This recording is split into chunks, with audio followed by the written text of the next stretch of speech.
Wind moves differently on the steppe. It does not whisper through forests or echo against stone walls. It sweeps unhindered across an ocean of grass, bending the earth in waves that shimmer beneath an endless sky. Here there are no monuments to permanence, no cities rooted in foundations of granite. Only felt tents, herds, horses, and horizon. And from this austere world, so seemingly empty, so easily dismissed, would rise a force that would redraw the boundaries of continents. How does a civilization without cities conquer civilizations built of stone? How does a people without walls dismantle empires protected by thousands of them? This is the story of the Mongol Empire. Not merely of conquest, but of transformation. Not only of destruction, but of creation. It begins not with an empire, nor with an army, but with a child born into exile beneath the vast sky of the 12th century steppe. In the year 1162, near the Anan River in the rugged lands of northeastern Mongolia, a boy named Temujin entered a world already defined by violence. The Mongolian plateau was divided among rival clans. The Taichiad, the Merkit, the Tatar, the Kharat, the Nayman. Alliances shifted like sand. Loyalty was fragile. Power rested on kinship, horses, and fear. Temujin's father, Yesuje, was a minor chieftain of the Borjigin clan. He had abducted Temujin's mother, Hurilun, from another tribe, an act not uncommon in the brutal politics of the steppe. When Temujin was still a child, his father was poisoned by the Tatars during a diplomatic feast. Leadership dissolved instantly. The family was abandoned by their own clan, left to survive alone on the unforgiving grasslands. Starvation followed. Hurilun gathered wild roots. The children fished with crude tools. They ate marmots and mice. In this crucible of hunger and betrayal, Temujin learned his first lessons. That kinship could fail, that survival demanded ruthlessness, and that destiny favored those who seized it. Conflict soon erupted within his own family. In a struggle over food and authority, Temujin killed his half-brother Bektar. It was a brutal act, but it signaled something more than sibling rivalry. It marked the emergence of a will unwilling to submit to hunger, to hierarchy, or to fate. Adolescence brought new trials. Temujin was captured by the Taichiad, who shackled him with a wooden collar and enslaved him. Escape seemed impossible, yet one night, under cover of darkness, he slipped away. A sympathetic guard concealed him. Freedom returned not as gift, but as conquest. As he matured, Temujin began forging alliances. One of the most critical was with Togrul, Khan of the Kharat, known to the Chinese as Ong Khan. Togrul had once been aided by Temujin's father, and the young man invoked that bond. The alliance offered protection and opportunity. Another bond proved even more significant: Jamukha. Childhood companions, blood brothers sworn by oath. For a time, they rode together, but ideology divided them. Jamukha believed in the aristocratic traditions of the steppe, rule by noble lineage. Temujin envisioned something radical: promotion by merit, loyalty earned, not inherited. The rift became war. In 1187, Jamukha defeated Temujin and, according to chronicles, boiled 70 young men alive in reprisal. Terror was his instrument. Temujin learned from it, but he would wield terror differently, not as vengeance but as strategy. Defeat did not end him. It refined him. Over the next 2 decades, Temujin reshaped Mongol society. He reorganized tribal structures into decimal military units, groups of 10, 100, 1,000, 10,000. These units mixed men from different clans, fracturing old loyalties and binding them to a new center, himself. Commanders were chosen for ability. Discipline was absolute. He codified laws known as the Yasa.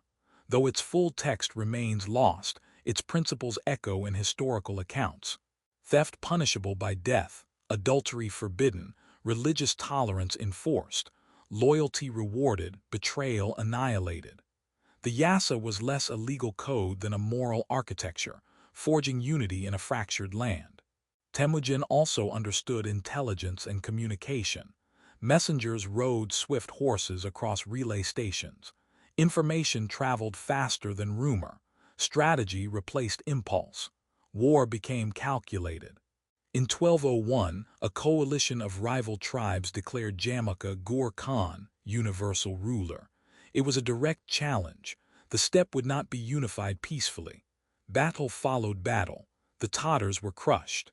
The Kharate fell after Togrul turned against Temujin and was defeated. The Nayman were destroyed in decisive engagement. Jamaka fled, betrayed by his own followers, and delivered to his former friend. Temujin refused to execute him publicly. Instead, Jamaka requested death without bloodshed, honoring noble tradition. Temujin granted it. In 1206, on the banks of the Anan River, a great Kurultai, assembly of chiefs, proclaimed Temujin Genghis Khan. Genghis Khan, universal ruler. The tribes of Mongolia were no longer tribes. They were one people under one sovereign, but unity on the steppe was only the beginning. To the south lay the Jin dynasty of northern China, wealthy and fortified. To the west, the Tangut kingdom of Xizia. Further still, Islamic realms thriving along the Silk Road. Sedentary civilizations, rich in silk, grain, gold. Civilizations that had long dismissed the nomads as peripheral. Genghis Khan saw not walls but weaknesses. His first campaigns targeted Xizia. Mobility overwhelmed fortification. Siegecraft was learned quickly, often from captured engineers. Cities that resisted were annihilated. Those that surrendered were spared. A pattern emerged, calculated brutality designed to precede the Mongol army as rumor. Psychological warfare became as potent as cavalry. In 1211, Genghis turned against the Jin. Mongol horse archers swept across northern China, exploiting terrain, striking supply lines, avoiding protracted sieges until resources were sufficient. At Yehuling, Mongol forces shattered a massive Jin army through maneuver and deception. By 1215, Jiangdu, modern Beijing, fell after brutal siege. Smoke rose over conquered capitals, yet administration followed destruction. Skilled artisans were relocated, tax systems preserved, religious leaders protected. Genghis Khan was not merely a conqueror, he was an architect of empire. Still, his gaze extended westward. The catalyst came in 1218. A Mongol trade caravan entered the Khwarezmian Empire, ruled by Shah Muhammad II. Accused of espionage, the merchants were executed. Diplomats sent in protest were humiliated. One had his beard burned, another killed. In Mongol culture, the envoy was sacred. This was not insult, it was war. Genghis Khan mobilized perhaps 100,000 men and rode towards Central Asia. What followed stunned the medieval world. Cities like Bukhara and Samarkand, centers of Islamic scholarship and commerce, fell in rapid succession. Mongol armies divided into columns, converging with precision. They crossed deserts thought impassable. They employed Chinese siege engineers, Muslim administrators, Turkic auxiliaries. Multicultural empire powered by steppe command. Resistance was met with extermination. Chroniclers record pyramids of skulls. Entire populations eradicated as warning. Terror traveled ahead of the cavalry, compelling surrender before arrows were loosed. Shah Muhammad fled westward, dying in exile on an island in the Caspian Sea. His empire dissolved into fragments. By 1221, Mongol detachments had reached the Caucasus. They defeated Georgian and Armenian forces. They probed into the Russian principalities, defeating a coalition at the Kalka River in 1223. Princes were crushed beneath wooden platforms during a victory feast, killed without bloodshed, in symbolic echo of Jamaka's death. Yet this was reconnaissance, not occupation. Genghis Khan returned east to consolidate power and punish Xizia for rebellion. In 1227, during the Tangut campaign, he died.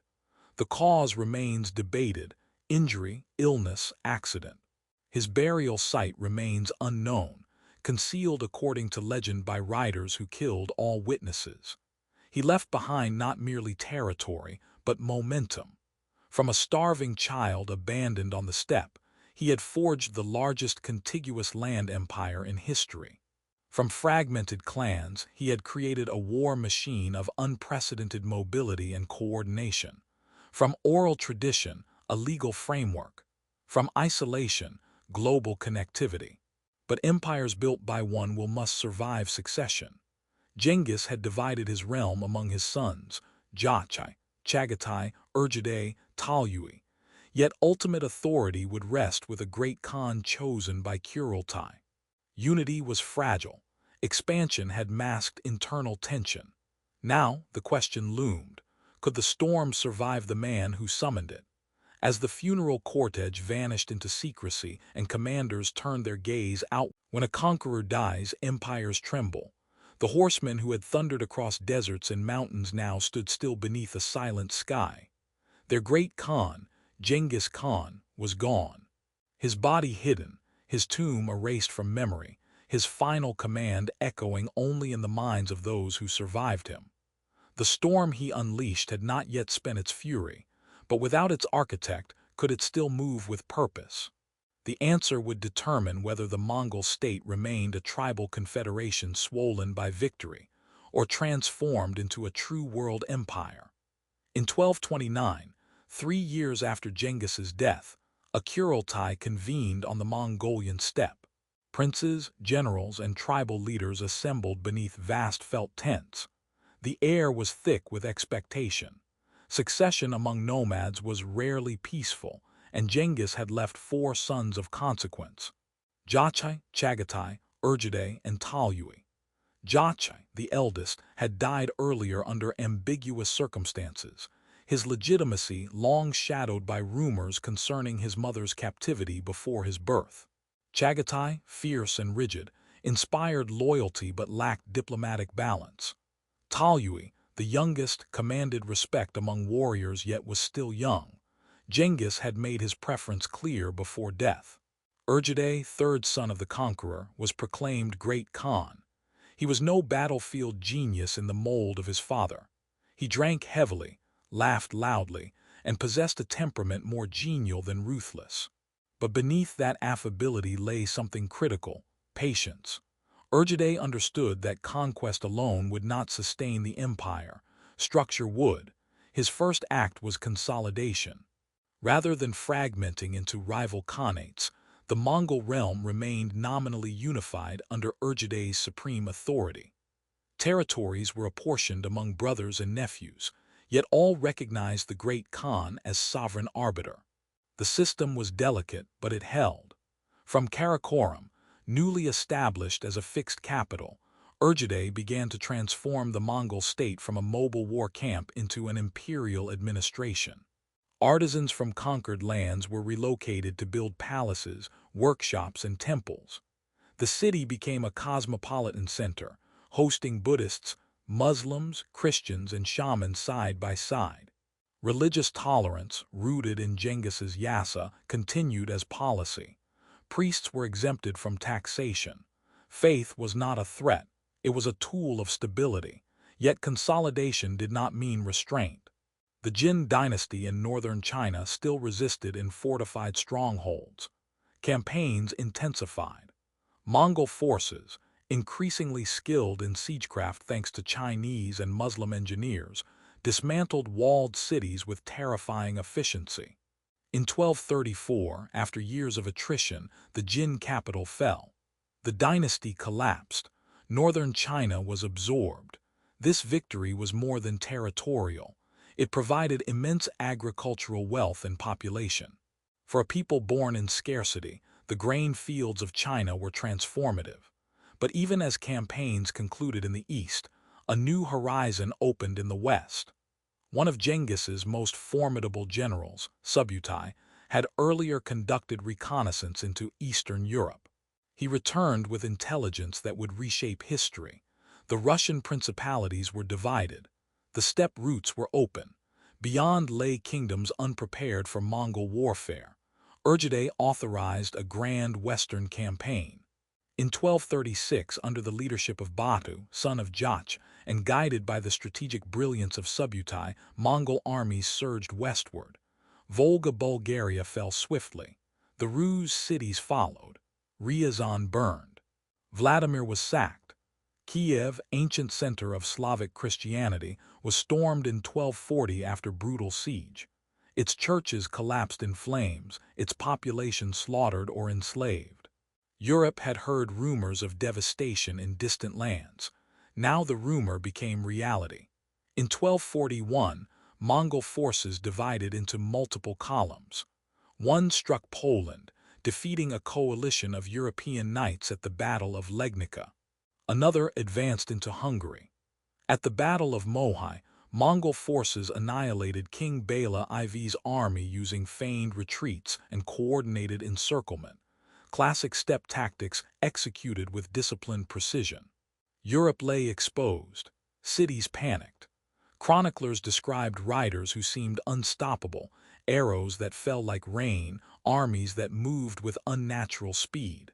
The Mongols appeared less like men and more like divine punishment. And then abruptly they withdrew. In December 1241, news reached Batu's camp. Urgide Khan was dead. The great Khan had succumbed, reportedly after a night of heavy drinking. According to Mongol custom, princes of the royal line were required to return east for the election of a new supreme ruler.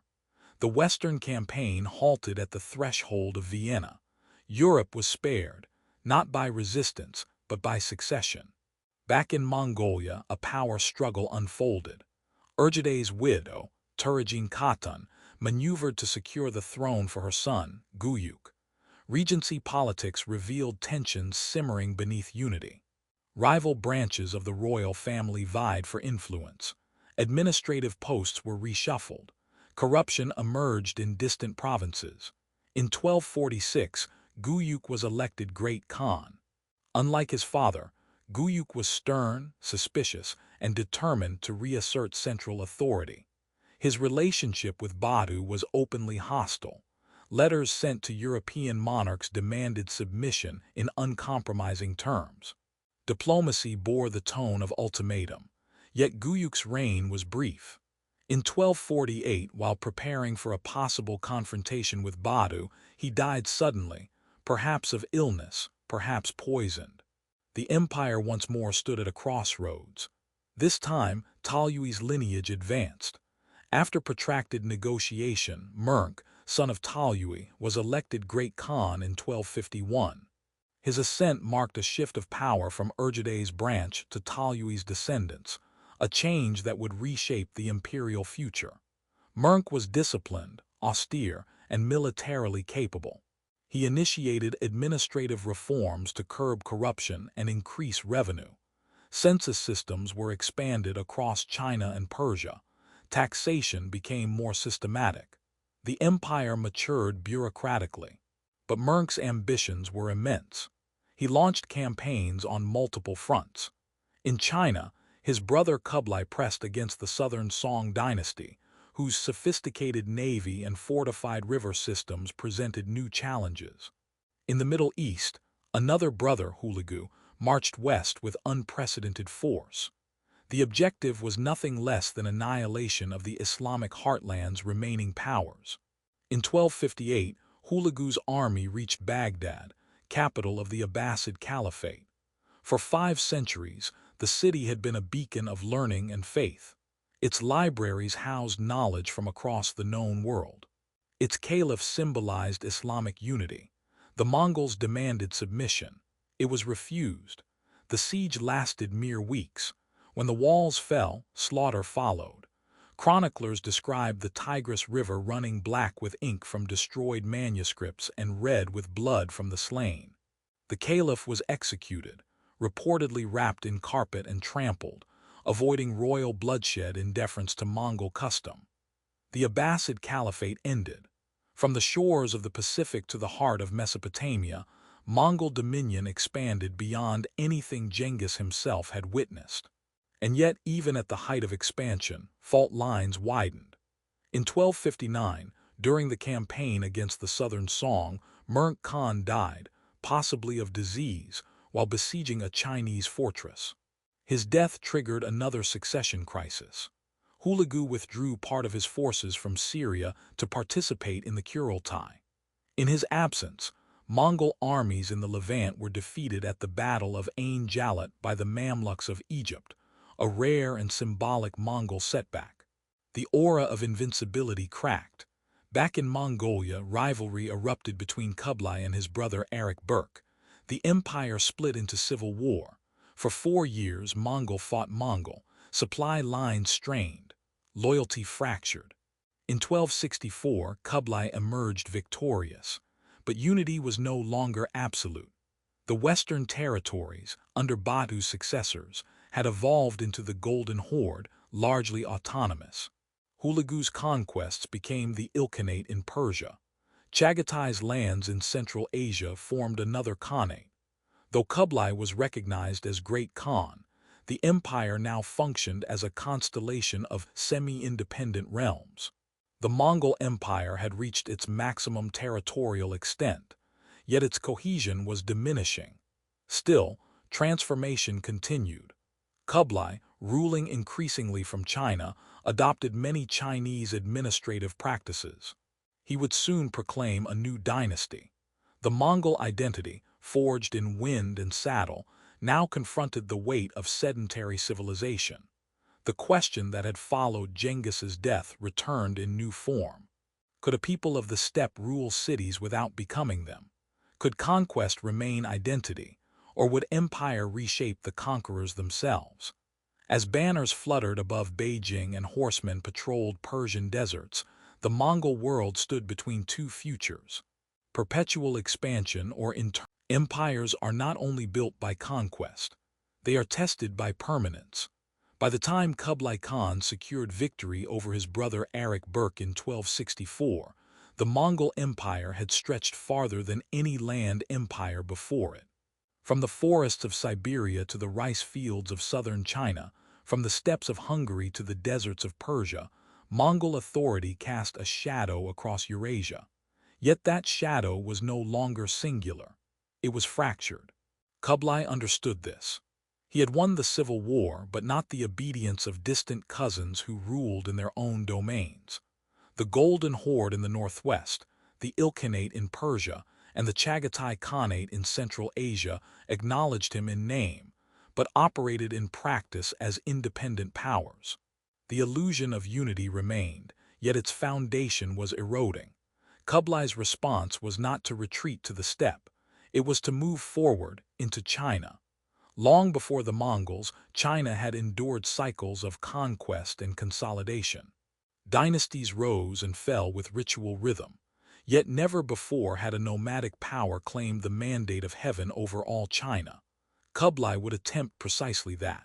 In 1271, he proclaimed the founding of a new dynasty, the Yuan. With that declaration, the Mongol ruler ceased to be merely a Khan among nomads. He became emperor in the Chinese tradition. He adopted dynastic rituals, established court ceremonies, and selected a capital at Dadu, modern Beijing, transforming it into an imperial metropolis. Chinese engineers designed walls and palaces. Persian astronomers calculated calendars. Tibetan lamas advised on spiritual legitimacy. Kublai did not abandon Mongol identity. He rode, hunted, and upheld traditional privileges, but he embraced Chinese governance. He retained the Mongol military elite at the top of the hierarchy, followed by Central Asian allies, Northern Chinese, and finally Southern Chinese at the bottom. This social stratification ensured Mongol dominance, yet it also institutionalized division. Resentment simmered among the vast Han population. Still, administration improved. Taxation became more regularized. A paper currency system expanded, backed by state authority. Canals were repaired to facilitate grain transport from the fertile south to the capital in the north. Trade flourished along revitalized Silk Road routes. For a time, stability returned to lands long ravaged by war. But southern China remained unconquered. The Southern Song dynasty, wealthy and technologically advanced, controlled the Yangtze River basin and commanded formidable naval power. Their cities were fortified, their economy resilient. For Kublai, subduing them was essential. Only then could he truly claim to rule all China. The war stretched for years. Mongol armies adapted to river warfare. Shipyards were constructed. Engineers devised floating bridges and counterweight trebuchets. At the Battle of Xiangyang in 1273, advanced siege machines, likely influenced by Middle Eastern technology, breached defenses that had resisted for years. One by one, Song strongholds fell. In 1276, the Song capital of Hangzhou surrendered. The young emperor was captured, yet loyalists fled south, continuing resistance along the coast. The final confrontation came in 1279 at the naval battle of Yamen. Mongol fleets encircled the remaining Song forces. When defeat became inevitable, loyal officials leapt into the sea with the child emperor in their arms, choosing death over submission. With that, China was unified under foreign rule. For the first time in history, the entire Chinese realm was governed by a non-Han dynasty. The Yuan stood as a fusion of steppe and civilization, horse and bureaucracy intertwined. Yet expansion did not cease at China's borders. Kublai sought to project Mongol power across seas. In 1274, he launched an invasion of Japan. A fleet of Mongol, Korean, and Chinese ships crossed the Korea Strait and landed on Kyushu. Samurai warriors, accustomed to individual combat and ritualized warfare, faced disciplined volleys of Mongol arrows and explosive projectiles. The invaders gained ground. Then, a storm struck. Typhoon winds battered the fleet, destroying ships and forcing withdrawal. The Japanese interpreted it as divine intervention, a kamikaze, or divine wind. Kublai was undeterred. In 1281, he organized a far larger invasion force, perhaps the largest amphibious assault of the medieval world. Two fleets converged on Japan. Months of skirmishing followed. Once again, as the Mongols prepared decisive assault, a massive typhoon shattered the armada. Thousands drowned. Survivors were slaughtered or captured. The sea had resisted the steppe. Further expeditions fared little better. Campaigns into Vietnam encountered fierce resistance and tropical disease.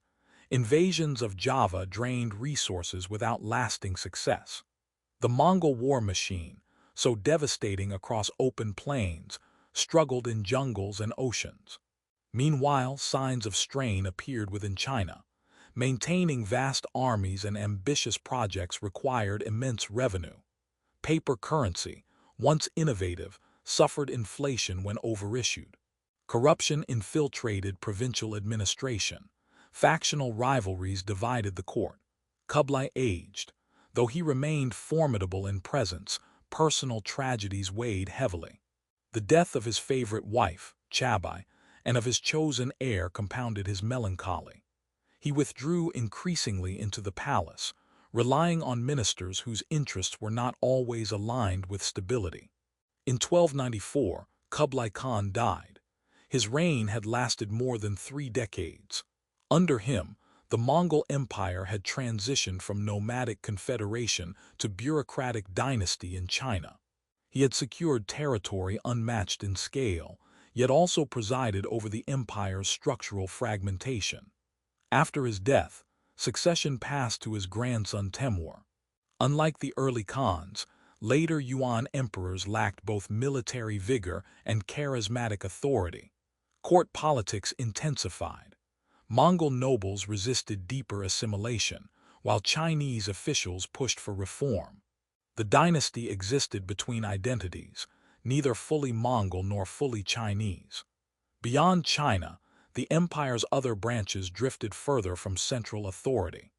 In Persia, the Ilkhanate under Hulagu's descendants increasingly embraced Islam, integrating into the cultural fabric of the Middle East.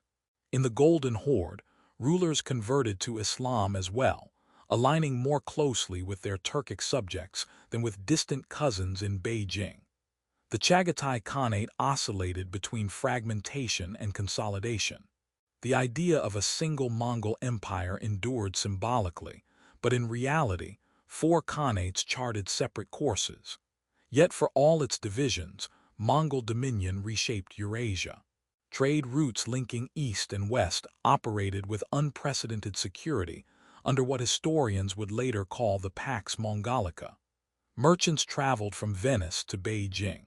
Technologies, ideas, and diseases moved along the same arteries. Gunpowder knowledge spread westward. Persian artistic motifs influenced Chinese ceramics. European envoys described the wealth of Yuan courts. The empire functioned as a bridge, but bridges can carry more than commerce. In the 1340s, a deadly pathogen emerged from Central Asia and traveled along trade networks into Europe and the Middle East. The Black Death would devastate populations across continents. Though its precise origins remain debated, the interconnected world forged by Mongol expansion enabled its rapid transmission. The empire that unified Eurasia also exposed it. Within China, peasant unrest grew as economic pressures mounted. Floods along the Yellow River compounded hardship. Secret societies and millenarian movements whispered of heavenly mandate lost. The Yuan, once conquerors, now faced rebellion from those they ruled.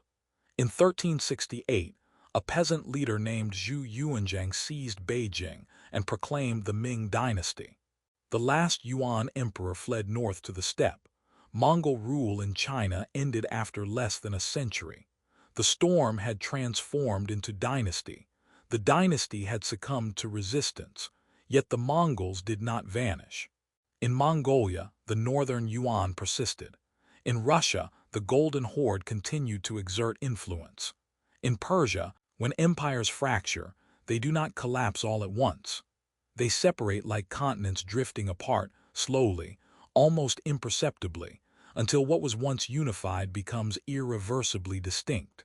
After the death of Kublai Khan, the illusion of a single Mongol empire persisted in ceremony, but the political reality hardened into 4 great khanates: the Yuan in China, the Ilkhanate in Persia, the Chagatai Khanate in Central Asia, and the Golden Horde in the western steppes.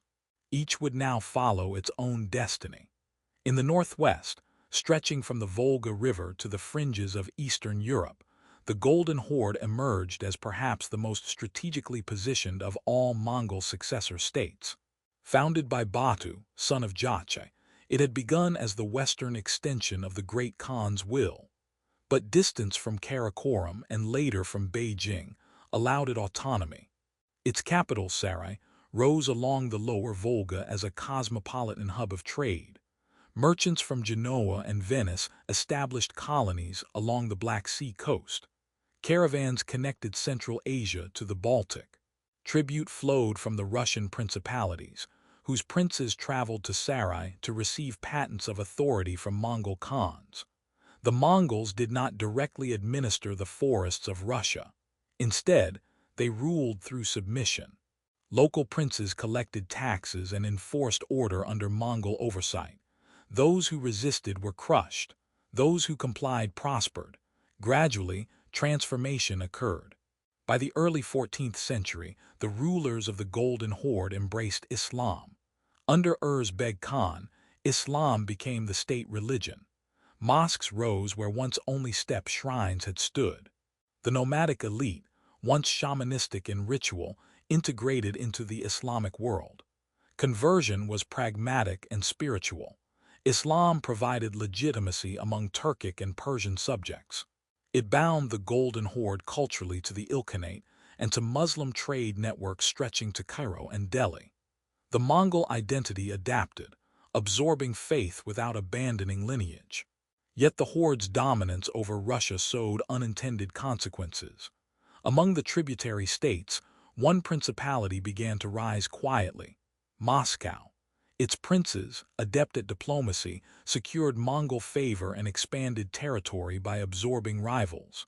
Over time, Moscow became the chief tax collector for the Horde, increasing its wealth and influence.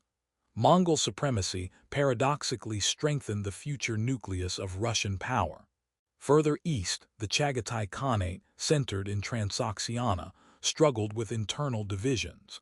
Unlike the Golden Horde and Ilkhanate, it lacked strong, centralized leadership after its founder's death. Tribal rivalries resurfaced. Nomadic traditions clashed with the sedentary urban culture of cities like Samarkand and Bukhara. Islam spread gradually here as well, reshaping political alliances. The Chagatai realm became a frontier between worlds, Persian and Turkic, nomadic and settled. It would eventually fragment into eastern and western halves, each pulled by competing loyalties. In Persia, the Ilkhanate confronted a different challenge: governance of one of the most sophisticated civilizations in the Islamic world. Founded by Hulagu after the destruction of Baghdad, the Ilkhanate initially ruled as conqueror over a traumatized land. The memory of the Abbasid Caliphate's fall lingered. Cities lay scarred. Irrigation systems damaged during war required restoration. Early Ilkhan rulers remained culturally Mongol and religiously diverse.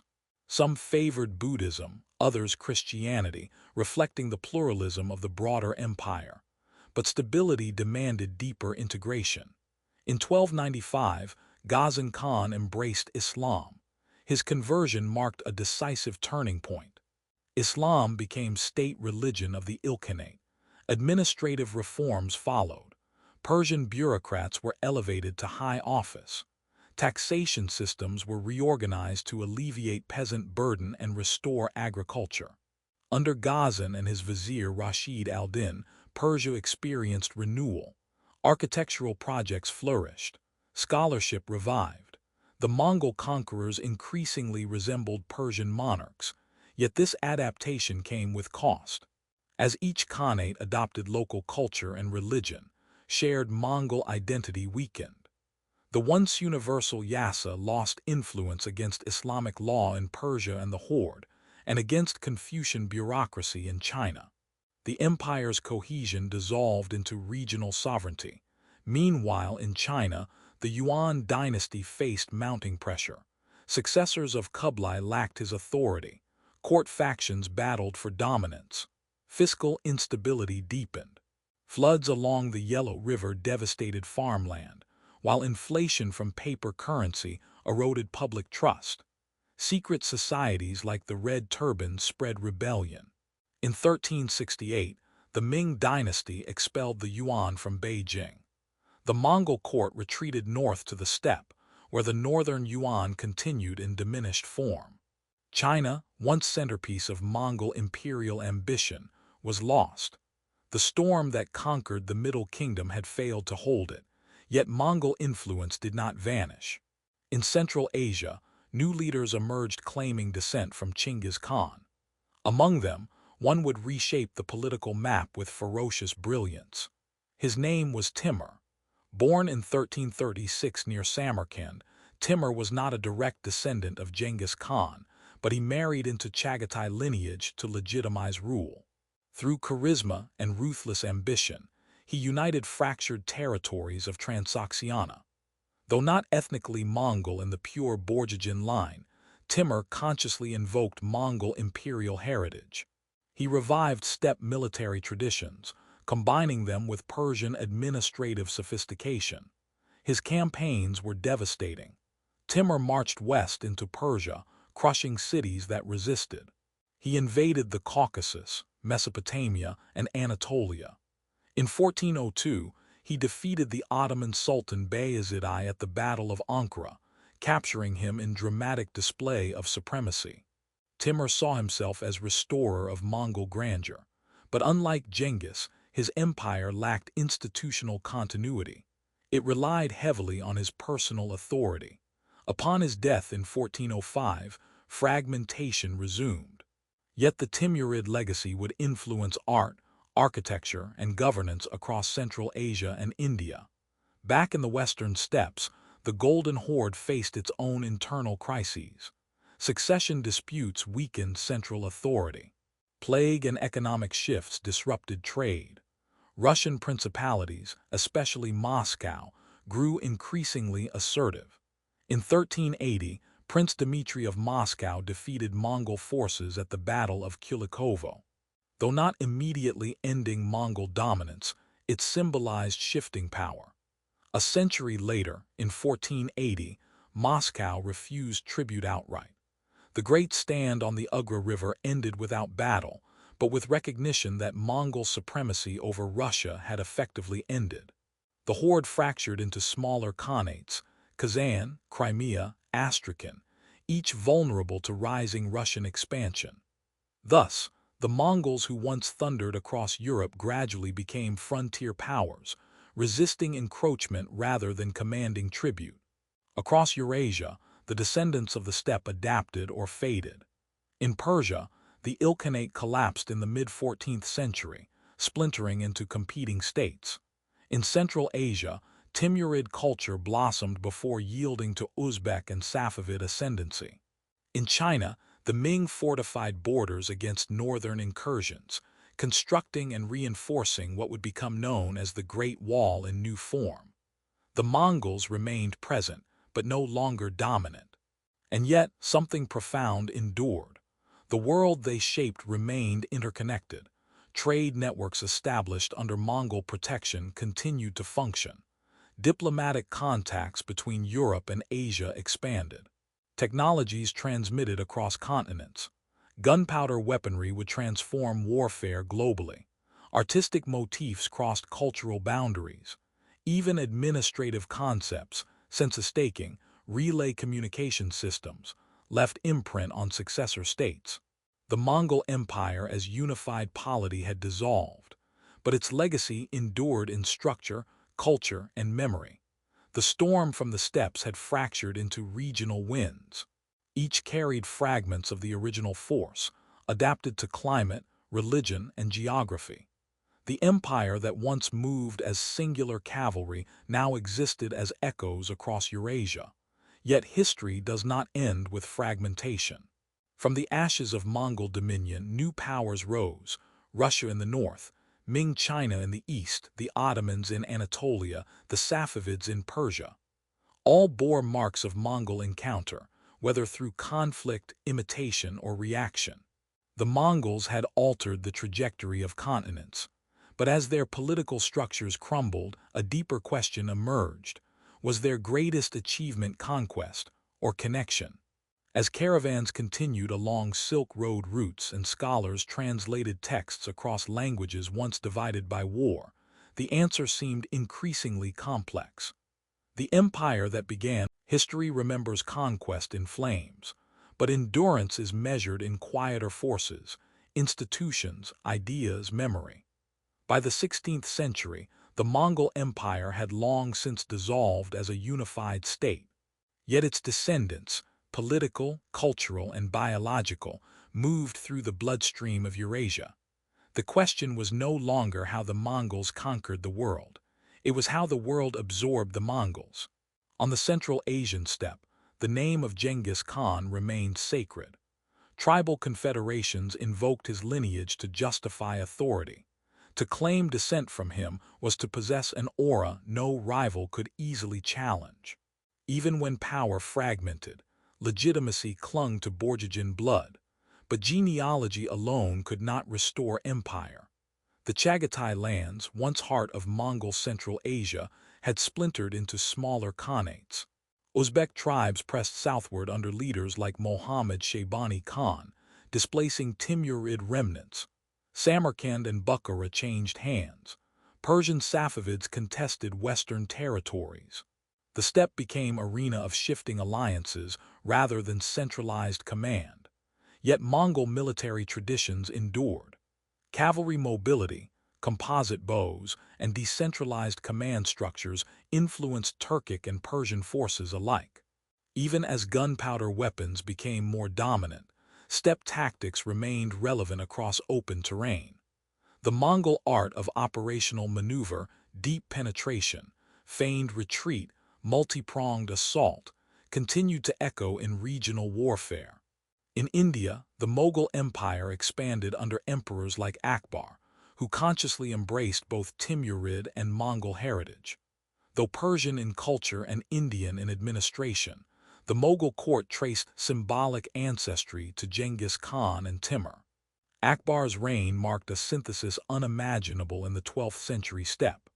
Religious tolerance policies, administrative centralization, and artistic flourishing reflected not only Indian realities, but also a distant Mongol precedent. Rule over diversity through structured inclusion.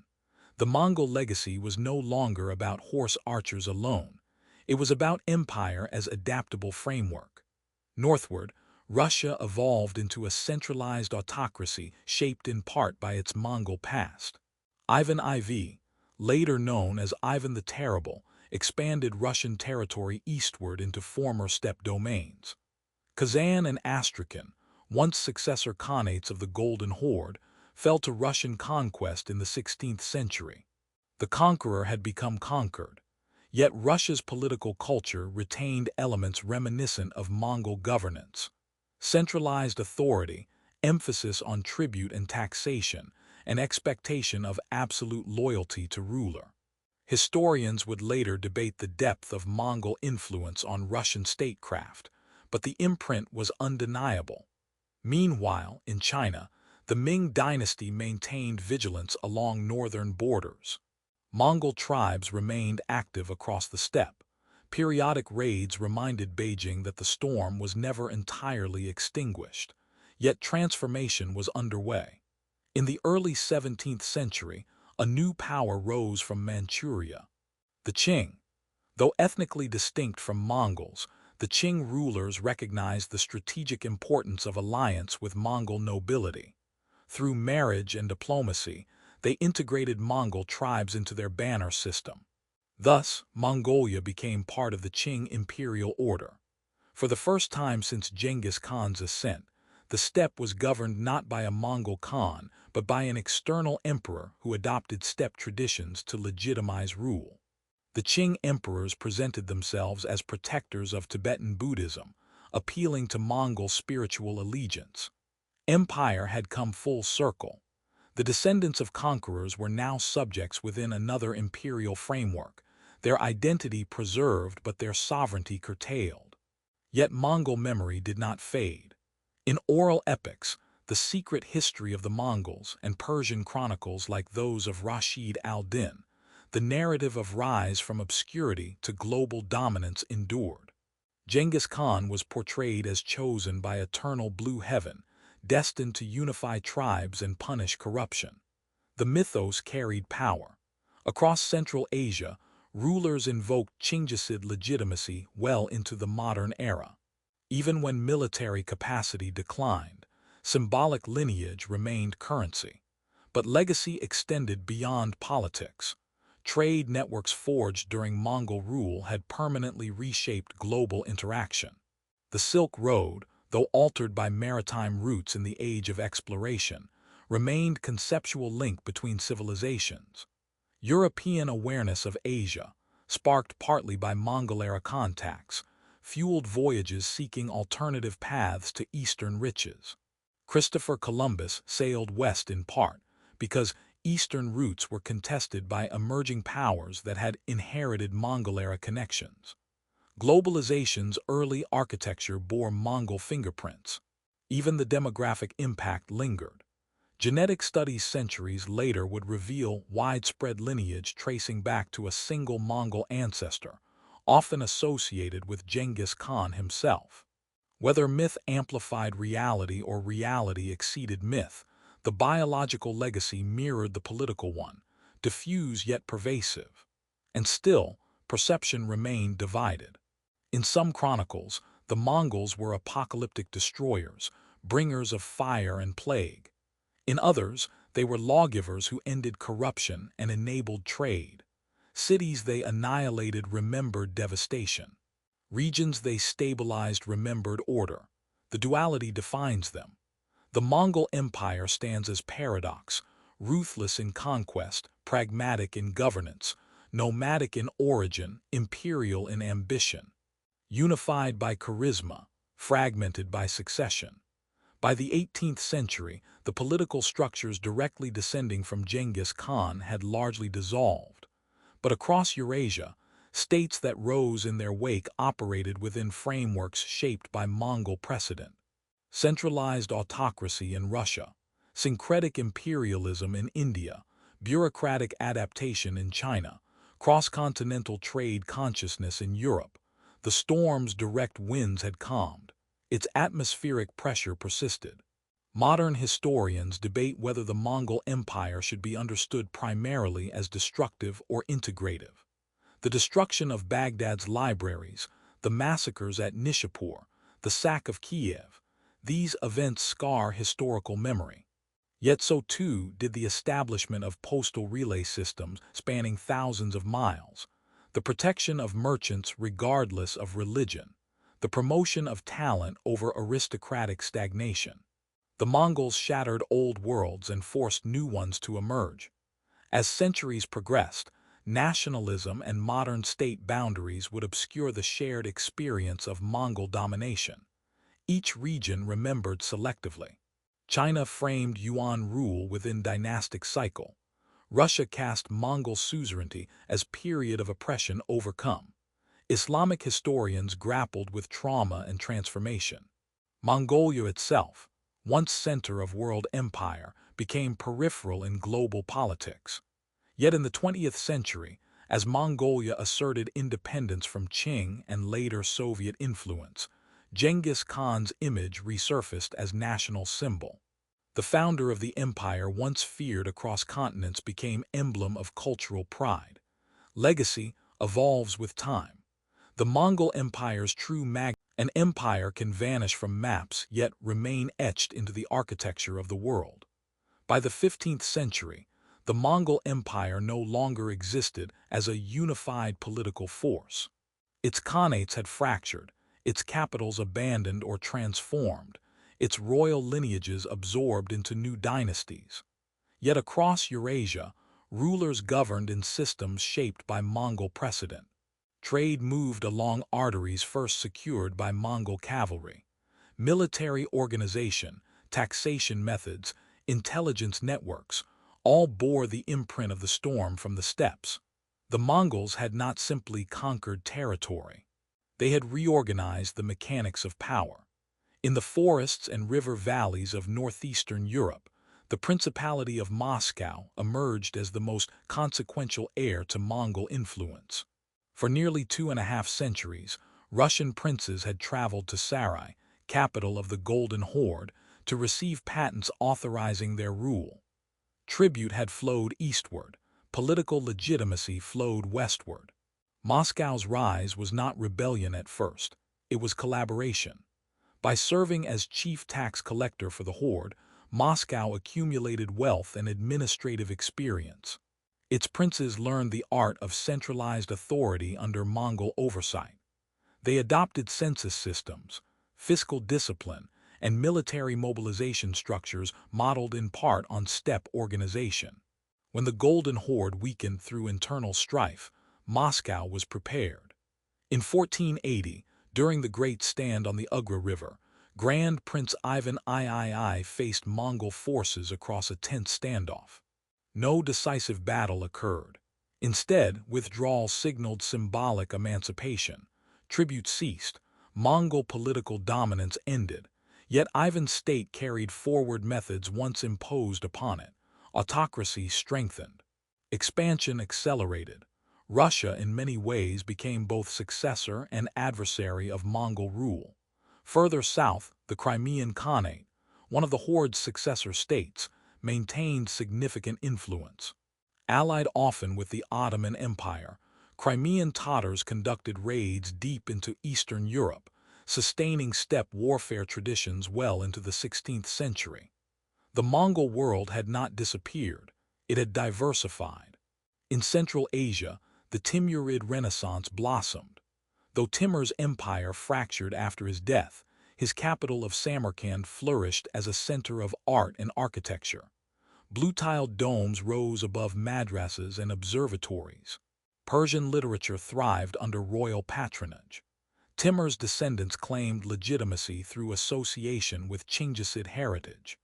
Even when not direct heirs, rulers sought marital ties to the Borjigin lineage, understanding that the aura of Genghis Khan still conferred authority. One Timurid prince would carry that legacy further than any expected. Babur, born in 1483, descended from Timur on his father's side and from Genghis Khan through his mother. After losing his ancestral territories in Central Asia, he turned southward toward India.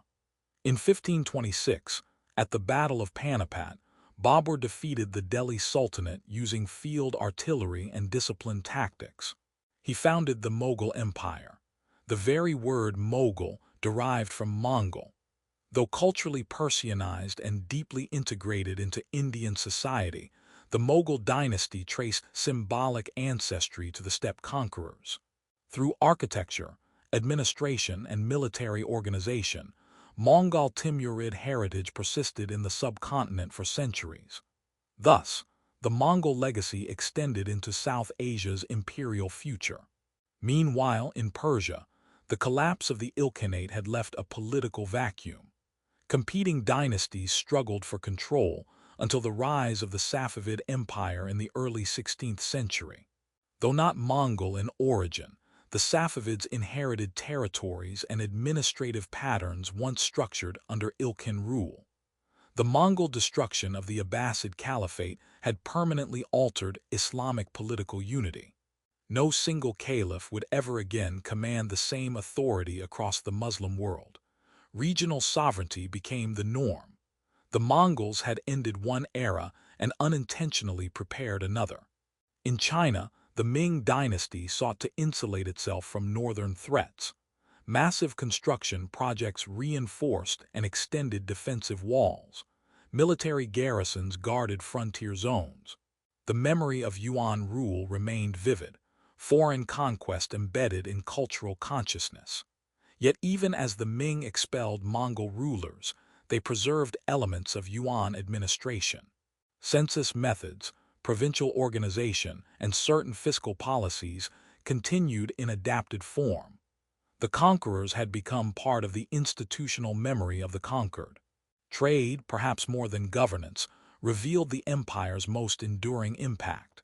During the height of Mongol unity, the Silk Road experienced unprecedented security. Caravans moved under protection of imperial authority. Merchants, scholars, and travelers crossed linguistic and religious boundaries. Though political fragmentation disrupted some routes, the networks remained viable. Italian merchants from Venice and Genoa had established Black Sea colonies during the Mongol period. These trading posts continued to facilitate exchange between Europe and Asia. European awareness of Eastern wealth, spices, silk, porcelain, intensified curiosity and ambition. The age of exploration that would follow in the 15th century did not arise in isolation. It was fueled by centuries of Eurasian interconnection accelerated under Mongol dominion. Even catastrophe bore Mongol fingerprints. The Black Death, which ravaged Europe, the Middle East, and Asia in the 14th century, spread along trade routes stabilized by Mongol governance. Though the disease's origin remains debated, its transmission was undeniably facilitated by the empire's vast commercial web. The Pax Mongolica unified markets and microbes, yet to define Mongol legacy solely through devastation would be incomplete. They encouraged meritocracy within military ranks. They fostered religious tolerance in lands often divided by sectarian conflict. They relocated artisans and engineers across continents, accelerating technological diffusion. Gunpowder weapons moved westward. Printing techniques traveled eastward. Astronomical knowledge circulated between civilizations. The Mongols were destroyers, but also connectors. Their empire functioned as a hinge between medieval worlds. Back on the Mongolian steppe, the descendants of Genghis Khan persisted in fluctuating confederations. The northern Yuan sought intermittently to reclaim influence over China. Tribal alliances formed and dissolved. Power shifted between Warat and eastern Mongol groups. Though diminished, steppe politics remained dynamic. In the 17th century, a new force would emerge from Manchuria, the Qing dynasty, which eventually conquered both China and Mongolia. The Mongols became subjects within yet another imperial framework. Thus, the arc of history turned again. From conquerors of China to subjects of Chinese emperors, the Mongols experienced reversal. Yet Qing rulers incorporated Mongol nobility into their banner system, recognizing their military value and symbolic importance. Across centuries, Mongol identity endured not as empire, but as people. The memory of Genghis Khan evolved into legend. In Mongolia, he remained ancestral hero. In Persia, chroniclers recorded him as both scourge and sovereign. In Russia, he lingered as distant overlord whose shadow shaped autocracy. In China, Yuan rule became chapter in dynastic cycle. The storm from the steppes had passed, but its winds rearranged landscapes permanently. Empires often leave monuments of stone. The Mongols left systems of motion. They demonstrated that mobility could defeat fortification, that merit could supplant aristocratic stagnation, that communication networks could unify territories spanning continents. They proved that nomadic societies possessed not merely destructive power, but administrative capacity when adaptation was embraced. Yet they also revealed the limits of expansion. Overextension, succession crises, and cultural fragmentation eroded unity.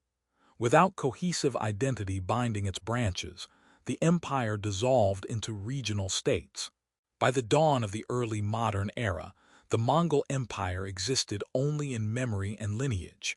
But memory is powerful. Rulers invoked Mongol descent to legitimize authority. Merchants navigated routes first secured by Mongol cavalry. States structured taxation and census methods influenced by Mongol governance. Even the idea of a world linked from Europe to East Asia, of continents connected by trade and diplomacy, had precedent in Mongol reality. The empire that began with a starving child on the Anan River had altered the trajectory of Eurasian history. And yet, deeper reflection remained. Was the Mongol Empire an aberration, an explosion of violence in an otherwise sedentary world? Or was it a catalyst, forcing civilizations into contact, accelerating change and shaping the emergence of the modern? Empires fade. Memory does not. By the 17th century, the Mongol Empire existed only as inheritance of bloodlines, institutions, myths, and consequences. The banners that once rode from Korea to Hungary no longer advanced as one. Yet the geopolitical world that emerged bore unmistakable traces of Mongol intervention. The question was no longer how the Mongols conquered. It was how their conquest reshaped the architecture of global power. To understand this transformation, one must look not at the moment of thunder, but at the long reverberation that followed. In northern Asia, Mongolia had fallen under the dominion of the Qing dynasty. The Manchu rulers, shrewd and pragmatic, understood that Mongol allegiance required respect for tradition. They preserved noble titles, patronized Tibetan Buddhism, and presented themselves as Khans in the steppe sense as well as emperors in the Chinese sense. This dual identity mirrored a pattern first mastered by Kublai Khan centuries earlier, rule through adaptation. But the Qing were not Mongols. Their expansion marked the final absorption of steppe sovereignty into a sedentary imperial structure. For the first time since the rise of Genghis Khan, no independent Mongol empire stood at the center of Eurasian politics. Yet the absence of a Mongol state did not mean absence of Mongol influence. Russia's expansion eastward across Siberia in the 17th century unfolded along routes once secured by Mongol authority. Cossack detachments advanced to the Pacific, establishing forts and tribute systems reminiscent of earlier steppe practices. The Russian Empire became, in a sense, heir to Mongol imperial geography. Even the Russian word Tsar, derived from Caesar, acquired layers of authority shaped during centuries of interaction with Mongol Khans. Autocracy, centralized taxation, and military mobilization found historical reinforcement in the experience of Mongol rule. In Central Asia, Khanates such as Bukhara and Khiva maintained claims of Chinggisid descent to legitimize governance. Though smaller in scale, they preserved ceremonial echoes of the Mongol court, enthronement rituals, tribal assemblies, and dynastic narratives tracing back to the steppe's greatest conqueror. Lineage was currency. Further south, the Mughal Empire reached its zenith under Shah Jahan and Aurangzeb. Though deeply Persianized and culturally Indian, the Mughal court never relinquished its genealogical link to Genghis Khan and Timur. The Taj Mahal, an architectural masterpiece of white marble, stood not as Mongol structure, but as distant cultural descendant of steppe imperial ambition fused with settled artistry. The Mongol inheritance had evolved into grandeur expressed through permanence rather than mobility. Meanwhile, Europe, once stunned by Mongol incursions, entered an era of maritime expansion. The age of exploration redirected global trade from overland Silk roads to oceanic routes around Africa and across the Atlantic. Yet this transformation was indirectly rooted in Mongol-era connectivity. The memory of direct Eurasian contact had ignited European curiosity. Travelers such as Marco Polo, who journeyed through the Yuan court, had brought back descriptions of wealth and sophistication in Asia. When overland routes became unstable under shifting powers, Europeans sought alternative paths. Thus, Mongol unification of Eurasia set in motion long-term economic ambitions that reshaped the globe. But legacy is not only institutional, it is psychological. The Mongol conquests demonstrated that no civilization was invulnerable. Fortified cities fell, ancient dynasties collapsed, religious centers burned. The medieval assumption of permanence fractured under hooves and flame. This lesson echoed across continents. Ottoman expansion in Anatolia and southeastern Europe borrowed from both Islamic and steppe military traditions. The use of mobile cavalry alongside disciplined infantry reflected a synthesis of tactics pioneered or perfected under Mongol campaigns. In China, Ming defensive strategies were shaped by memory of Yuan rule. The Great Wall was reinforced not merely as barrier, but as symbol of resistance against nomadic domination. The frontier mindset, fearful, vigilant, resolute, was legacy of Mongol sovereignty. In Persia, Safavid rulers defined themselves partly in contrast to Mongol-era upheaval.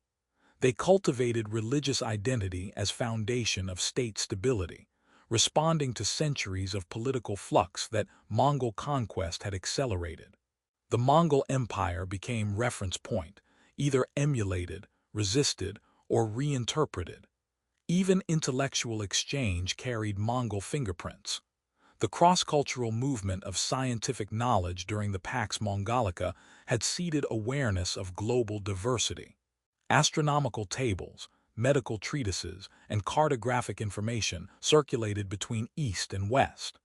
When European Renaissance thinkers explored ancient texts preserved through Islamic scholarship, they engaged indirectly with networks stabilized by Mongol governance. The storm from the steppes had not merely destroyed libraries, it had also enabled their ideas to travel farther than ever before. Yet memory remained contested. In Persian chronicles, Genghis Khan was both scourge and sovereign, destroyer of Baghdad, yet initiator of administrative reform. In Russian folklore, Mongol rule was remembered as the Tatar yoke, a period of humiliation shaping national identity. In China, the Yuan dynasty was incorporated into official dynastic history, yet portrayed as foreign interruption. And in Mongolia itself, the narrative evolved.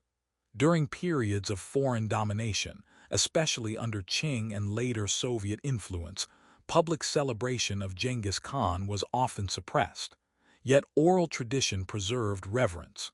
Songs and epics recounted his unification of tribes, his rise from poverty, his mandate from eternal heaven. When Mongolia reasserted independence in the 20th century, Genghis Khan returned to prominence as national symbol, embodying resilience and sovereignty. The conqueror became ancestor. the empire became origin story. Modern scholarship reassessed the Mongol period with greater nuance. Rather than viewing it solely as catastrophe, historians began to examine its role in facilitating trade, cultural exchange, and state formation. The binary of barbarism versus civilization gave way to recognition of complexity. The Mongols were products of their environment, an unforgiving steppe demanding mobility and solidarity. They were also innovators who adapted quickly to technologies and administrative practices of conquered peoples. Their genius lay not only in warfare, but in flexibility. They elevated individuals based on merit. They tolerated diverse religions. They constructed communication networks spanning thousands of miles. They integrated artisans, engineers, and scholars into imperial service regardless of origin. But they were also capable of staggering brutality, deploying terror strategically to compel submission. It is this duality that defines their legacy. By the 18th and 19th centuries, as European colonial empires expanded globally, the Mongol precedent lingered as distant comparison. The scale of territorial control achieved by Genghis Khan remained unmatched in contiguous land empire until modern times. And yet, the Mongol Empire's duration as unified state was brief compared to later imperial formations. Its fragmentation illustrates the difficulty of sustaining vast dominion without stable succession mechanisms and cohesive identity. History's lesson is neither romantic nor condemnatory. It is instructive. The Mongol Empire reveals how environmental hardship can produce extraordinary adaptability, how peripheral societies can overturn central powers, how violence and connectivity can coexist within a single imperial structure, and how even the most explosive expansion eventually yields to transformation. By the dawn of the modern era, no Mongol Khan commanded the allegiance of continents, but the world those Khans helped shape persisted. Political centralization in Eurasia, cross-continental trade awareness, religious pluralism in imperial governance, military doctrines emphasizing speed and coordination. The winds of the steppe still moved through these structures. An empire may collapse, its consequences do not. If conquest is thunder, legacy is echo. By the 19th century, the Mongol Empire was no longer a political force, nor even a distant claimant to continental power. The world had shifted toward industrialization, maritime empires, and mechanized warfare. Steamships replaced caravans. Railways pierced continents once traversed by horse. Gunpowder had evolved into artillery that rendered ancient fortresses obsolete. And yet, beneath the machinery of modernity, the Mongol imprint endured. In Inner Asia, Mongolia remained under Qing control until the early 20th century. The Qing dynasty, itself in decline under foreign pressure and internal unrest, struggled to maintain authority over vast frontiers. As imperial China weakened, Mongolian nobles reassessed their position. In 1911, following the collapse of Qing rule, Mongolia declared independence. Though geopolitical complexities involving Russia and China would shape its path, the symbolism was unmistakable. The land that had once produced the largest contiguous empire in history sought sovereignty again. At the center of this revival stood memory, specifically, memory of Genghis Khan. For centuries, his name had traveled across Eurasia as legend. In the modern age, it became foundation of national identity. Statues rose, monuments were erected. The once feared conqueror was recast as unifier and lawgiver, embodiment of resilience. This transformation reveals something profound about historical legacy. Empires often leave behind trauma in conquered lands. But in lands of origin, they leave pride. Across Russia, historians debated the Mongol-Tatar yoke and its influence on state development. Some argued that Mongol rule delayed Russia's integration with Europe. Others suggested it strengthened centralized authority, enabling eventual expansion into Siberia and beyond. Regardless of interpretation, the period of Mongol dominance became a defining chapter in Russian self-understanding. In China, scholarly reassessment of the Yuan dynasty shifted tone over time. Earlier narratives portrayed Mongol rule primarily as foreign occupation. Later historians examined administrative innovations, economic integration, and cross-cultural exchange that occurred under Yuan governance. In the Islamic world, the memory of the sack of Baghdad remained searing. Yet scholars also acknowledge the Ilkhanate's role in patronizing Persian culture and integrating Mongol rulers into Islamic civilization. Thus, the Mongol past evolved from singular narrative of destruction into layered historical inquiry. Modern archaeology added texture. Excavations at Karakoram revealed a city far more cosmopolitan than once imagined, housing artisans from China, metal workers from Persia, traders from Europe. Artifacts testified to a globalized environment centuries before the term existed. The steppe capital was not merely a military encampment, it was a crossroads. Meanwhile, genetic research uncovered patterns of lineage tracing back to a small group of male ancestors in Mongolia during the era of Genghis Khan. While interpretation remains debated, the findings underscore demographic reach consistent with historical expansion. Biology mirrored history, but perhaps the most enduring Mongol legacy lies in concept rather than artifact. The idea that geography does not determine destiny. For centuries, sedentary civilizations viewed nomadic peoples as peripheral, raiders at the edge of order. The Mongol Empire overturned that assumption. From an environment lacking monumental architecture and urban infrastructure arose a power capable of overwhelming China, Persia, Russia, and threatening Europe. The steppe was not marginal, it was strategic. Mobility became advantage. Adaptability became weapon. Merit became organizing principle. Modern military theorists study Mongol campaigns for lessons in operational maneuver, logistics, and psychological warfare. The integration of intelligence networks, decentralized command, and rapid communication prefigured principles still relevant in contemporary strategy. Yet beyond tactics lies philosophy.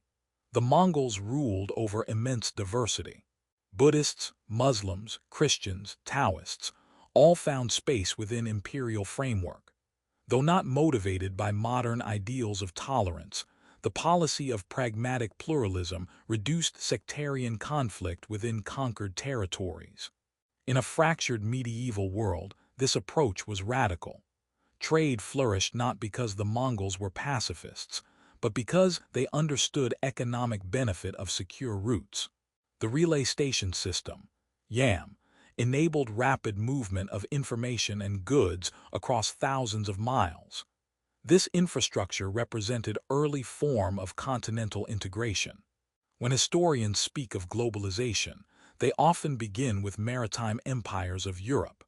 Yet the Mongol Empire demonstrated an earlier model, land-based, horse-powered, administratively flexible. The storm from the steppes was also a bridge. In the 20th century, as Mongolia navigated between Soviet influence and regional pressures, Genghis Khan's legacy served as cultural anchor. Under communist rule, overt celebration was at times restrained, yet public reverence persisted quietly. Following democratic transition in the 1990s, national identity openly embraced the founder once more. Airports, currency, and public squares bore his name. The conqueror became symbol of continuity. Globally, popular imagination has often reduced the Mongols to caricature, savage riders sweeping from nowhere. Yet serious scholarship has dismantled simplistic narratives. The Mongol Empire emerges instead as complex organism, capable of extraordinary violence and equally extraordinary integration. It altered population distributions. It shifted centers of power. It facilitated exchange that would ripple into Renaissance and beyond. And it demonstrated fragility of empire built on personal authority. Succession crises plagued the Mongols repeatedly. Without stable mechanisms to transfer supreme power, unity fractured after each major ruler's death. The empire's expansion outpaced its political cohesion. This lesson echoes across history. Rapid growth demands equally rapid institutional evolution. Without it, even the mightiest state splinters. The Mongols adapted administratively in regions like China and Persia, yet lacked unifying identity strong enough to bind all khanates long-term. Religion, culture, and geography gradually superseded shared steppe origin. Fragmentation was inevitable, yet inevitability does not diminish achievement. From a confederation of feuding tribes emerged the largest contiguous empire the world had ever seen. It connected civilizations that had rarely interacted directly. It accelerated technological and intellectual exchange. It reshaped political development in multiple regions. The Mongol Empire's lifespan as unified entity was brief, just over a century in full cohesion, but its afterlife spanned centuries. Today, scholars approach the Mongol past with balanced perspective. Archaeology, textual analysis, and interdisciplinary research continue to refine understanding. Rather than mythologizing or demonizing, historians examine context. Climate pressures on the steppe, trade incentives, strategic innovation, cultural adaptation. The Mongols were neither aberration nor accident. They were product of environment and opportunity, guided by leaders of unusual charisma and vision. As the modern world grapples with questions of globalization, cultural exchange, and the tension between mobility and sovereignty, the Mongol experience offers precedent. It reveals both power and peril of connectivity. It shows how integration can accelerate prosperity and vulnerability. The empire that began with hunger on the steppe ended not in single collapse, but in diffusion across civilizations. Echo rather than silence. And in that echo, one hears the enduring rhythm of hooves across grass. Reminder, there are empires that dominate centuries. There are empires that dominate imagination. The Mongol Empire belongs to both. By the time the 20th century unfolded in full force, with world wars, industrial annihilation, and nuclear brinkmanship, the memory of the Mongol storm had become almost mythic. Yet beneath myth lay measurable transformation. Borders, trade routes, demographic patterns, state structures, many bore marks left by cavalry centuries earlier. The question confronting modern historians was no longer whether the Mongols conquered vast territories. That was undeniable. The question was how profoundly they altered the trajectory of world history. To answer, one must return not to the flames of Baghdad nor the fall of Zhengdu, but to structural shifts that followed in their wake. In Eastern Europe, the consolidation of Muscovy into the Russian Empire had roots in Mongol administrative practice. Tribute collection systems, census methodologies, and centralized authority matured under Mongol suzerainty.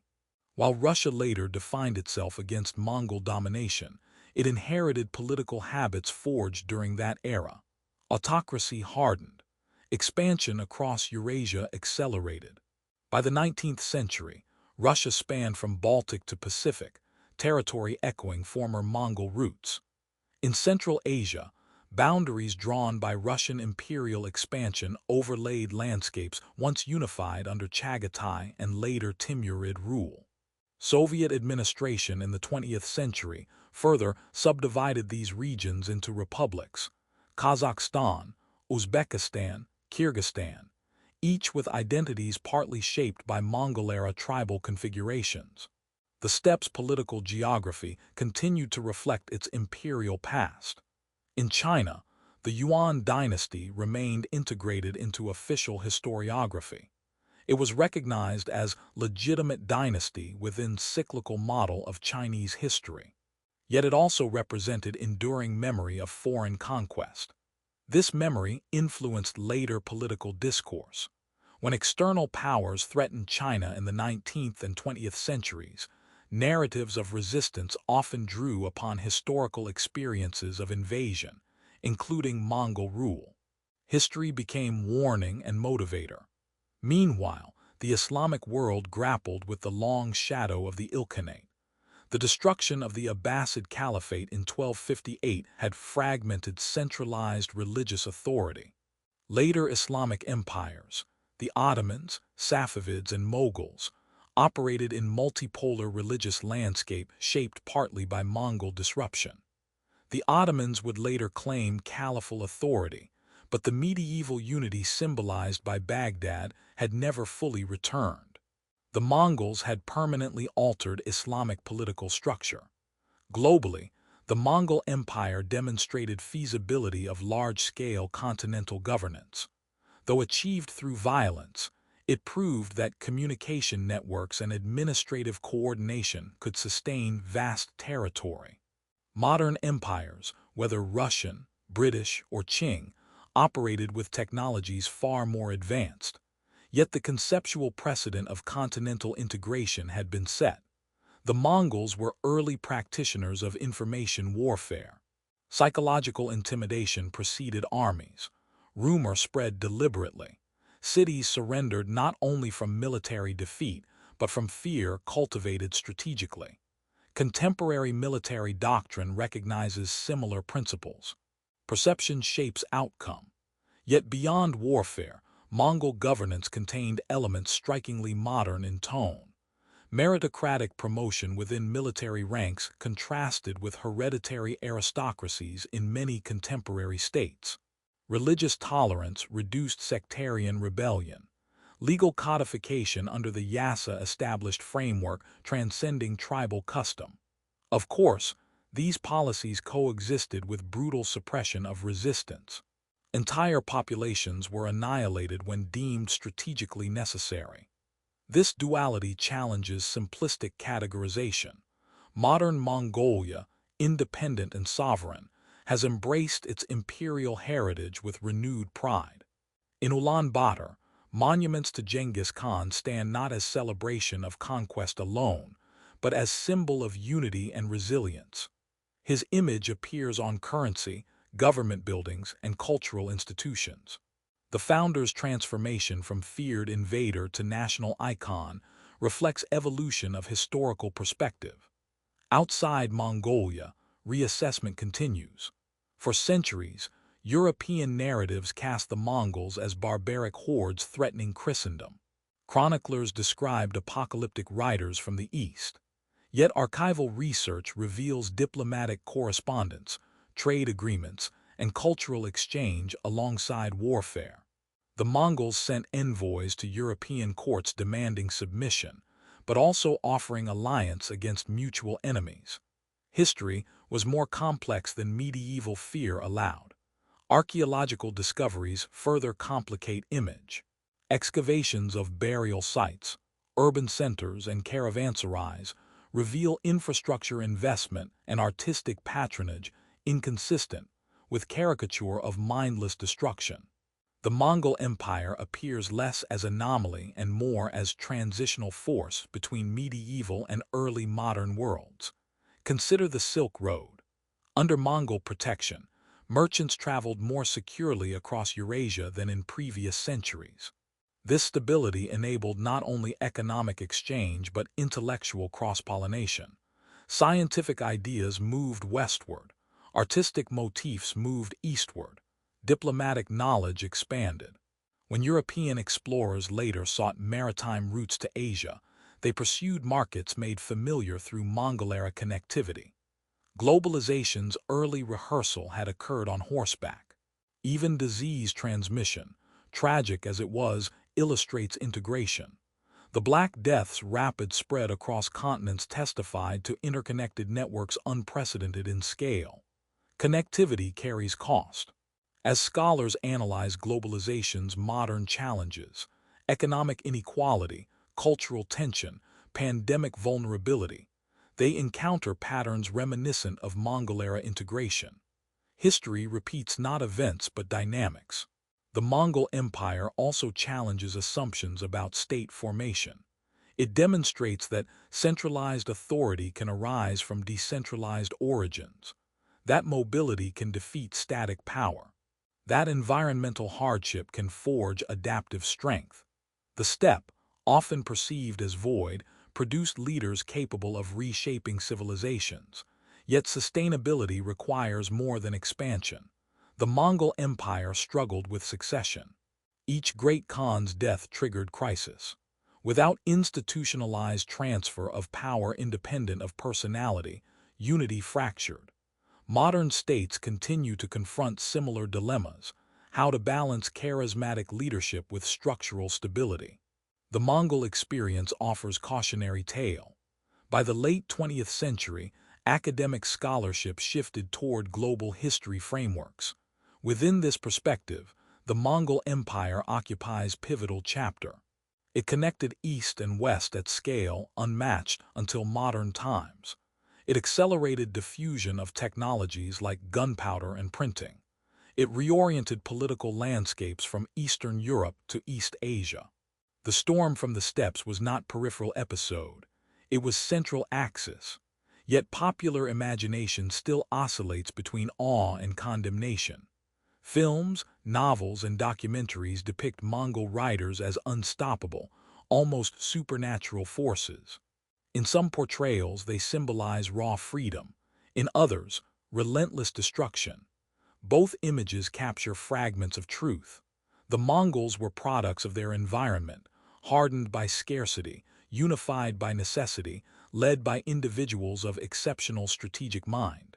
They were capable of mercy when submission occurred swiftly, and merciless annihilation when resistance persisted. Their empire stands as study in contrasts: brutality and pragmatism, mobility and administration, fragmentation and legacy. As the modern world continues to redefine borders and identities, the Mongol past reminds us that history is neither linear nor confined. A child abandoned on the banks of the Anan River altered the fate of continents. His empire dissolved. His impact did not. The Mongol story is not simply tale of conquest. It is narrative of transformation, of how interconnectedness reshapes civilizations, of how power shifts from margins to center, and of how memory reframes legacy across generations. The thunder has long since faded, but the echo remains. Empires are measured in territory. Legacies are measured in time.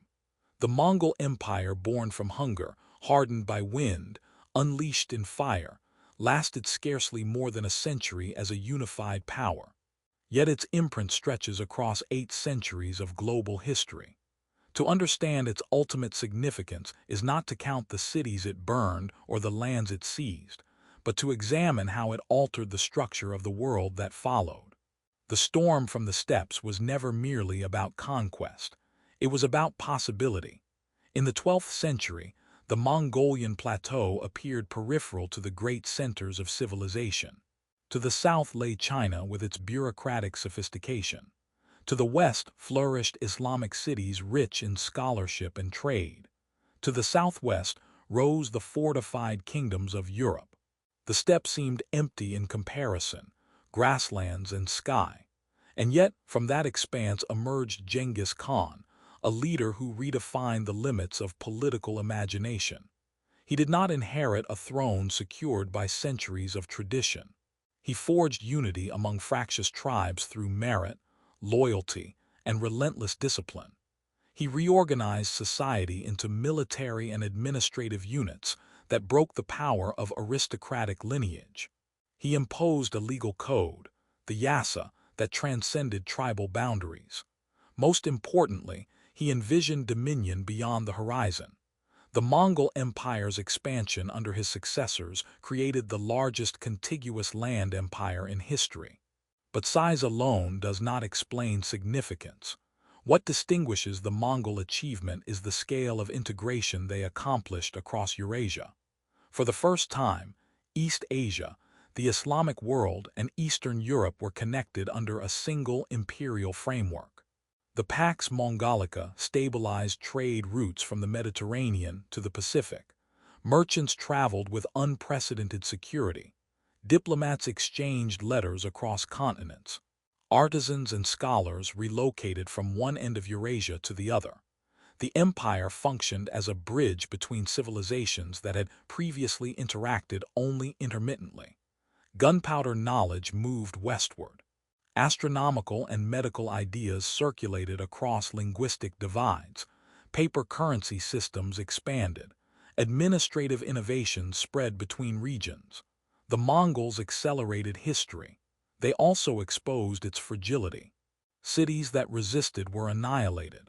The destruction of Baghdad in 1258 ended the Abbasid Caliphate, shattering centuries-old religious authority.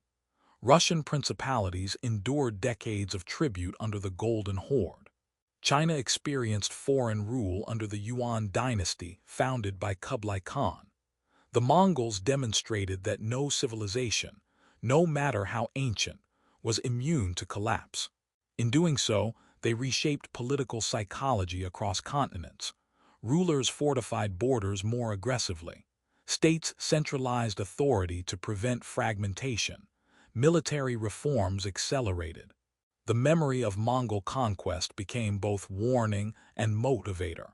Yet the empire's internal weaknesses were equally instructive. Succession crises repeatedly fractured unity. After each great Khan's death, rival claimants struggled for supremacy.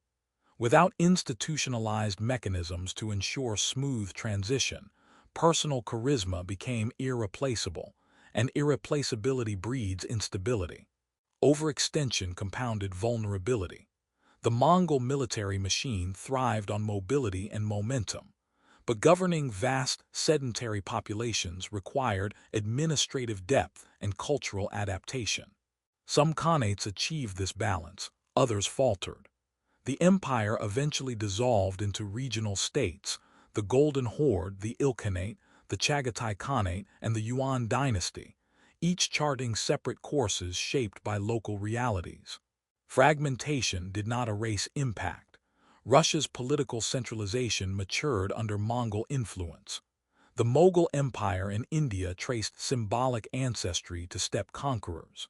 Safavid and Ottoman rulers inherited landscapes reshaped by Mongol upheaval. China's Ming dynasty emerged in response to Yuan rule, reinforcing defensive identity and bureaucratic resilience. The Mongol Empire was both destroyer and catalyst. Its conquests facilitated the transmission of the Black Death along trade routes, reminding humanity that connectivity carries cost. Yet the same networks fostered economic vitality and intellectual exchange. Integration and vulnerability walked side by side. Modern globalization reflects similar duality. Trade connects continents. Information travels instantly. Cultural exchange enriches societies. But interconnected systems also magnify crises. The Mongols confronted these dynamics centuries earlier. They did not conceptualize globalization as modern economists do, but through practical governance, securing roads, standardizing relay stations, encouraging commerce, they created continental integration unprecedented for their era. Their methods were not gentle. They employed terror strategically, cultivating reputation to compel surrender. Psychological warfare preceded physical assault. Entire populations were eliminated when deemed necessary to ensure compliance elsewhere. Such brutality cannot be dismissed. Yet reducing the Mongols to caricature of savagery obscures their administrative sophistication and cultural pragmatism. They adopted technologies from conquered peoples. They promoted individuals based on talent rather than birth. They permitted religious diversity within imperial framework. They were adaptable, and adaptation is the essence of endurance. Although the unified empire fractured, Mongol identity persisted. In Mongolia, Genghis Khan became an enduring symbol of unity and pride. Across Central Asia, Chinggisid lineage remained badge of legitimacy. Even in lands once ravaged by conquest, the Mongol chapter became integral to national histories. The storm transformed into memory. What then is the ultimate lesson of the Mongol Empire? It is that power can arise from unexpected places. Environmental hardship on the steppe forged resilience and mobility. Social fragmentation forced innovation in loyalty and command structure. A society often dismissed as peripheral produced leaders capable of reorganizing continents. History's margins are not empty. They are incubators. The Mongols shattered complacency. They compelled civilizations to confront vulnerability. They accelerated exchange that would shape Renaissance, Reformation, and early modern state formation. And they revealed the limits of empire built solely on conquest. Without sustainable succession systems and cohesive identity transcending geography, even the largest dominion fractures. Yet fragmentation does not negate influence. The Mongol Empire lasted roughly 160 years in cohesive form. Its legacy spans 8 centuries. From the Volga to the Yellow River, from Delhi to Moscow, echoes of Mongol governance, trade networks, and political transformation persist. The boy who once scavenged roots beside the Anan River altered the trajectory of human history. His empire rose with astonishing speed. It fractured with predictable inevitability, and it endured through consequence. The wind still moves across the steppe. It bends the grass as it did in the 12th century. It carries no banners now, no armored riders scanning the horizon. But it carries memory,